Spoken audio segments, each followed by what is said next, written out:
Hi, I'm Judy, and this is Judy's Take.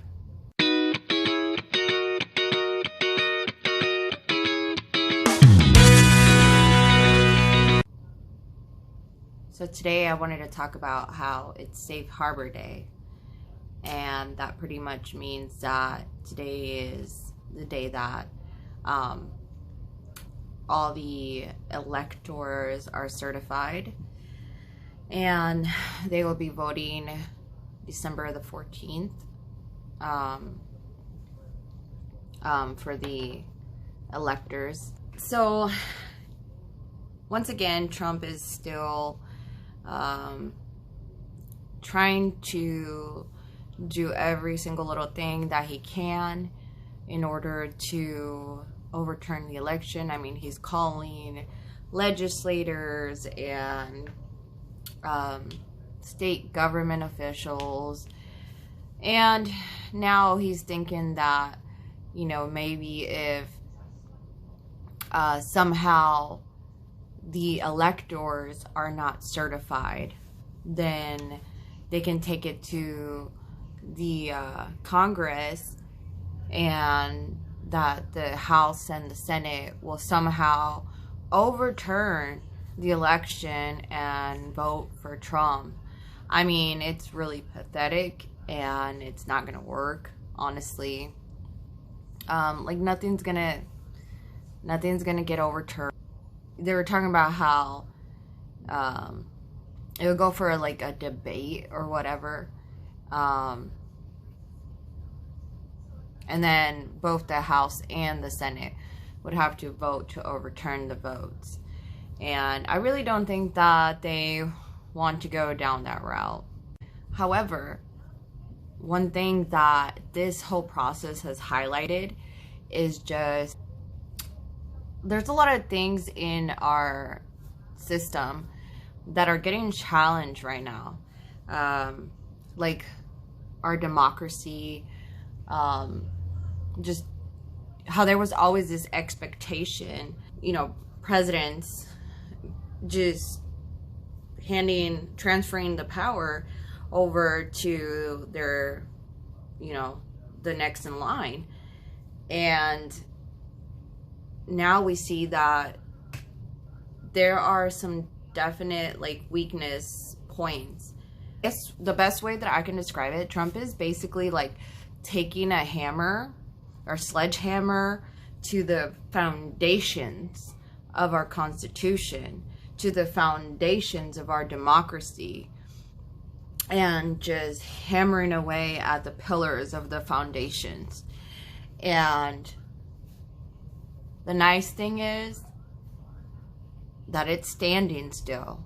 The nice thing is he hasn't been able to bring it down. But one of the things that like I've talked about with some of my friends is how, what if there comes a day when there's someone who's not as comically idiotic as Trump and his whole team? I mean, they're just comical, honestly. Like with Rudy, with the hair dye dripping down, with the lady that he had go with him to the court. You know, SNL did a skit about it. These people are like really comical, and like they're dumb, honestly. But what about when there comes a day when there's gonna be a very smart person who means to do the United States not well, you know, who means to, for themselves, to get ahead, and they're actually smart. Yeah, I think there's been, well, I think personally, but there's also been calls that maybe we should shore up this process. And I have no doubt that, especially like in the local places, local states and everything, they've seen that, hey, you guys could probably look at this a little further and shore this thing up. I am almost 100% certain that from here on out, a lot of these, if not most, of the states will make it to where you just can't vote. You just can't vote against what the people voted for, and that's the way it should be.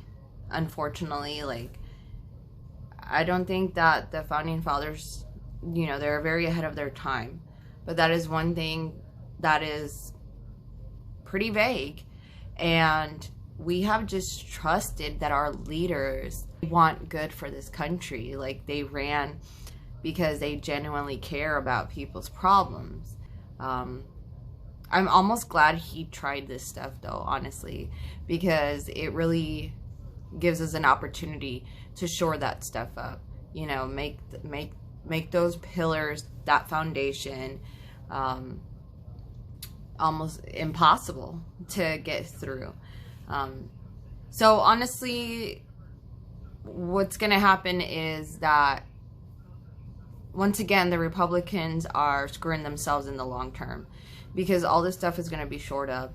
And then with the election in Georgia, and they're probably going to end up losing. Well, it depends on turnout, but they are suppressing their own voters. And even their own party is saying that they should, kind of tone it down. I mean, when you sit there and tell people, like, don't vote because it's rigged, well, they're not going to go vote. They're going to be disillusioned. And right now, a lot of them are disillusioned anyways, the Republicans, because Trump isn't going to be on the ballot. And so they're just not going to go vote. And they never even really voted before that much anyways. Trump is the motivating factor for them. And right now, they're, like I said, disillusioned.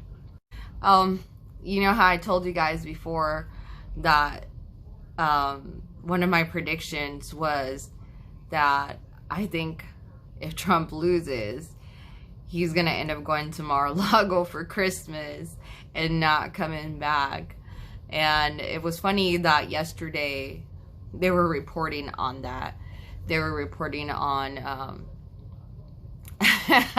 how people around him have started to think that that's the case, that he might just stay there. And honestly, I'm not a fortune teller or mind reader, but it's just, human behavior. I know human behavior very well, and he is textbook narcissist, and he is not gonna want to be seen handing off that power to Biden. It just doesn't bode well for his future aspirations.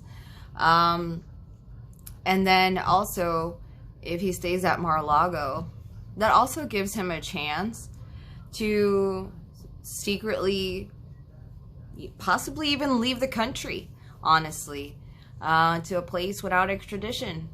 Because you better believe that around midday on January 20, 2021, NYC is coming after him, and it's coming after his kids. And no pardon can change, can affect state crimes. They just, pardons just work for federal crimes. And so Trump kind of has himself in a pickle too. Like, if he does a pardon, he's going, like, no, they probably already told him. His legal team probably already told him, like, dude, if you do a pardon, it's a blanket pardon. It's not going to hold up in court. It's just not. And so they're going to be like, well, we can't just accept that you can pardon yourself for any crime in the future. Like, basically, they would be okaying Trump to commit murder, and it'd be all right. So that wouldn't be accepted. They would probably tell him to go in give details about what specific crimes he is trying to pardon for.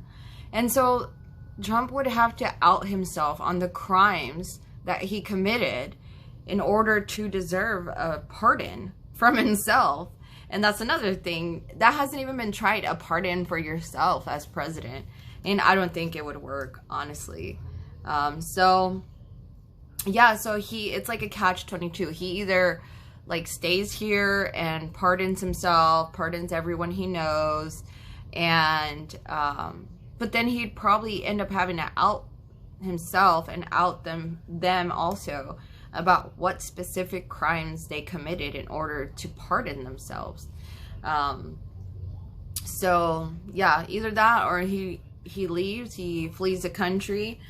Shoot, he can run his business still from some other country. All he has to do is move the headquarters, you know. He can spew his propaganda from wherever the hell he decides to go. He can keep a loyal fan base. He can call into Fox. Well, apparently him and Fox broke up, but they weren't crazy enough for him. But so yeah, that's what I think, honestly. That's my take on this whole all this news going on this week. But also, one of the awesome things is that we've seen the first people actually getting the vaccines in the UK. So it's a nice moment. Obviously there's a long road to go.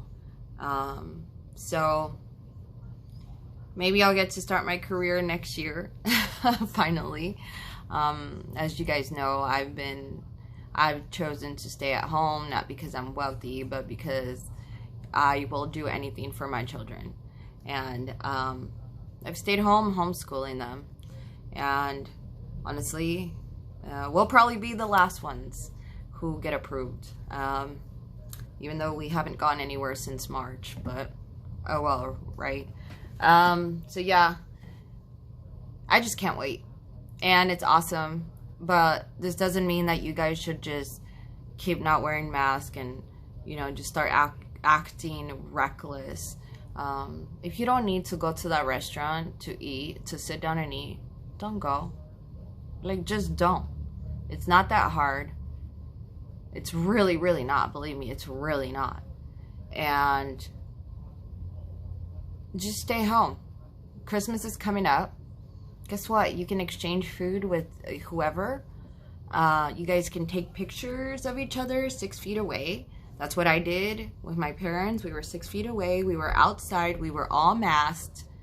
We took pictures 6 feet away. Your camera can reach that far. Your arms can reach that far.